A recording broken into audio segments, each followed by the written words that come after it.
Yeah, was good. Meron pong bagong collaboration si Nick Makino and the one and only Flo G, man.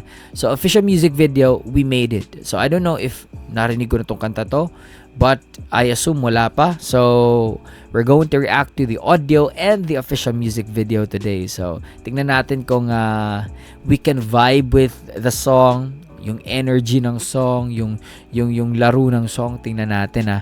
So, ewan ko if this is the first collaboration. I think hindi ito yung first collaboration nila. I forgot. But yeah, this is a good collaboration. Nick Makino sa Kapunta to the Moon. Okay, and Flo G, Rapstar, G Wolf, Batugan. Yan yung mga pinapakinggan ko pag nag-gym ako. Flo G na playlist. Okay? Nakaka-hype. Anyway, if bago kayo dito, please do consider subscribing to my YouTube channel. Please support. Also follow me on my Facebook, David Lanyas, and on Instagram, RealDavid_29, and on TikTok, I'm also there. So, yeah, with no further ado, let's jump right into the video. Let's go.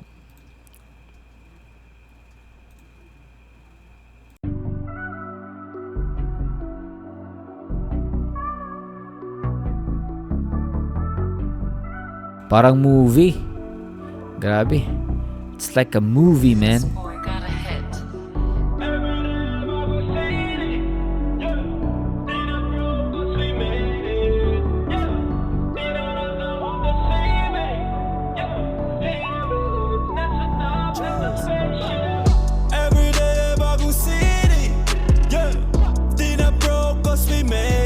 Hey.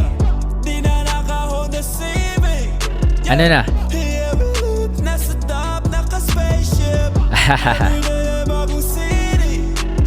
Galing nung editing, man.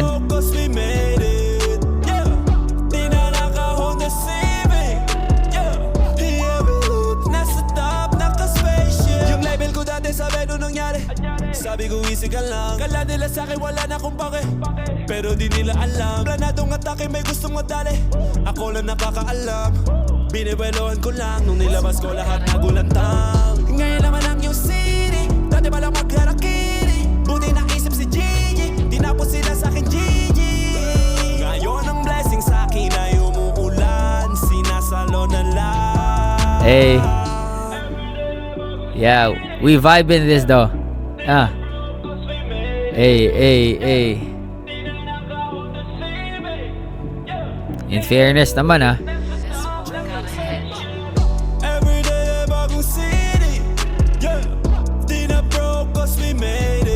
So sinasabi niya, everyday bagong city. Di na broke cause we made it. Parang saan yung guesting nila or saan siya nakakapuntang cities, no? Hindi na siya naka Honda Civic, okay? Spaceship. Galing, oh, 'di ba? Full pack, jam pack na mga crowd.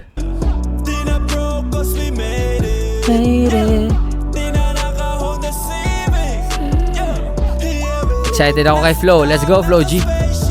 Tandang-tanda ko parang panahon talagang lito na ako kung saan pa ako susuot. Hey. Buti mas inugali ko pa rin pukpok ng pukpok, kesa mukmok ng mukmok, sa pangarap ay suntok ng suntok. Mga alaala nung wala pa, buti na lang ay nakawala na. Ngayon pag-usapan ay may napala, isa ko sa kasama di na pwede mawala pa. Kitang kita sa karir ko, sobrang bless, susulitin ko na bago mawala to. Kaya kada may bagong pasambit, pinupulito palagi kada lapat, kasi ganun dapat. Kilala mo naman ako, alam mo naman, mahal na mahal ko mga tagapakinig. Sila dahil ako pagpita ako mapal, walang dahil para sila ay tipirin. Sila nakatulong kaya dito na ako nakarating. Yeah, let's go. Sa ibabaw dadalhin. Everyday bagong city, yeah. Di na broke cause we made it. Di na naka-Honda Civic, yeah. Nasa top, naka-spaceship. Everyday bagong city, yeah.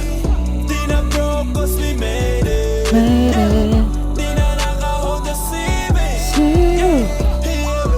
Nasa top, naka-spaceship.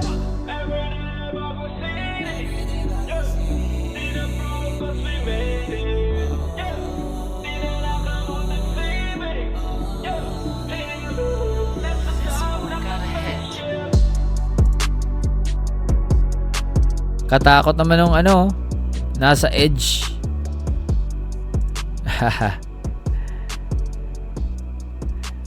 Nice. Masasabi ko dito sa music video, no, sa editing, man, para kung nanonood ng action sci-fi na movie sa editing pa lang. And then I love talaga yung flow ni Flo G, no. Napaka-unique eh. Napaka-unique talaga.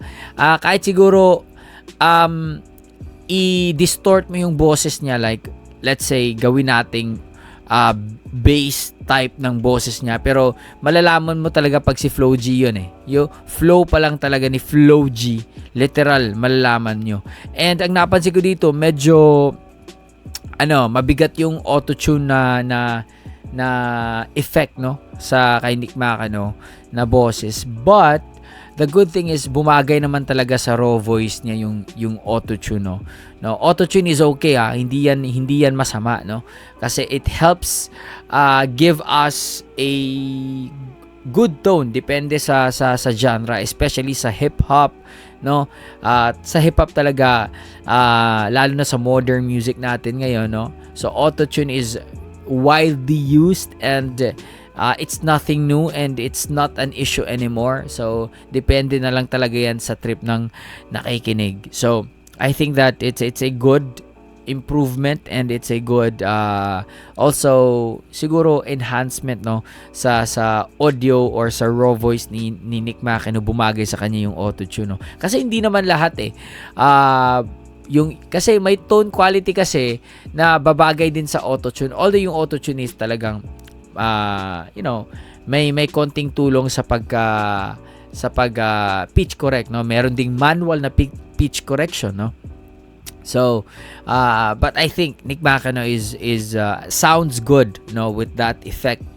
And I love the song kasi yung vibe niya, yung melody niya, no, yung music niya is very positive, no, very chill but positive, and the message of the song really complements with the track, no, with the musicality, no. So I think it's a good collaboration, and it's a good production ng song. So yeah, good job Nick and Flo G. So hope you guys enjoyed that one. Peace out everybody. Much love. Stay safe and God bless you all. Peace.